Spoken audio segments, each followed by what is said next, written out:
ये violent non fit injuria एक Latin word है और इसको हम देख लेते हैं कि असल में इसका क्या मतलब होता है। इसका मतलब होता है to a willing to a willing person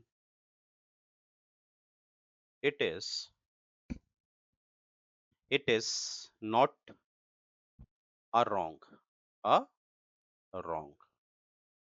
तो इसका क्या मतलब है? इसका ये मतलब है कि जैसे आपके मेरे बीच कोई कॉन्ट्रैक्ट हुआ और हमें पता है कि इससे रिस्क जनरेट हो सकता है, राइट? आपके मेरे बीच एक कॉन्ट्रैक्ट हो गया और हमें पता है कि इससे रिस्क जनरेट हो सकता है और हम पहले से तैयार हैं। तो इस केस में अगर कोई मिसहैपनिंग हो जाती है, तो हम दोनों पहले ही तैयार थे, विलिंग थी हमारी, तो इस केस में भी ये एक्सेप्शन हो जाएगा। क्या मैं समझा पाया?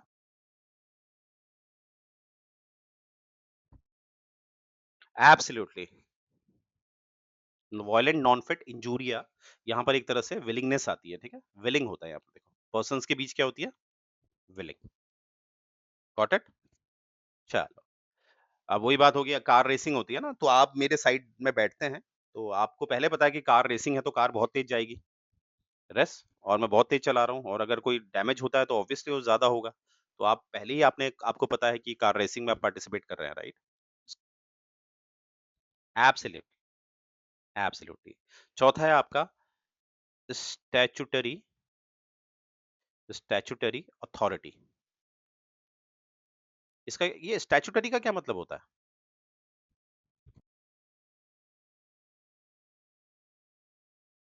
हुँ। Absolutely, absolutely.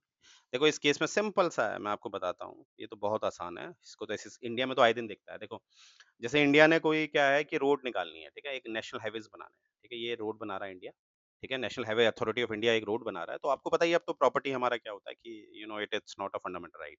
तो आपकी प्रॉपर्टी ले ली जाती है और आपको पता है कि अब इस रोड में कुछ वो कंस्ट्रक्शन कर रहे हैं, उस कंस्ट्रक्शन की वजह से क्या हुआ कि आपको कुछ डैमेजेस हो जाते हैं, आपको कुछ डैमेज हो जा रहा है, आपको कुछ डैमेज हो रहा है, राइट?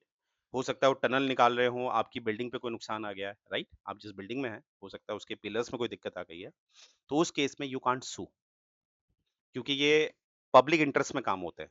क्योंकि इसका मेन क्या है? क्योंकि जो भी काम होता है किसके लिए होता है?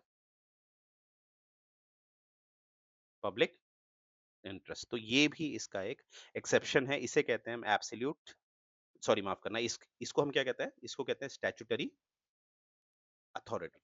ठीक है? तो ये हैं हमारे जितने भी मैंने आपको बताया है, पूरा का पूरा पैटर्न बताया आपको स्ट्रिक्ट लायबिलिटी का कि किस तरह से स्ट्रिक्ट लायबिलिटी जो है उसने जन्म लिया, उसने एक बर्थ लिया 1868 में और किस तरह से हमने देखा कि इसके 3 मेन कंपोनेंट हैं स्ट्रिक्ट लायबिलिटी के और साथ में हमने कहीं न कहीं जो 4 इसके एक्सेप्शंस हैं वो भी देखे। तो मुझे उम्मीद है आप अच्छा खासा लिख लेंगे। कोई क्वेश्चन?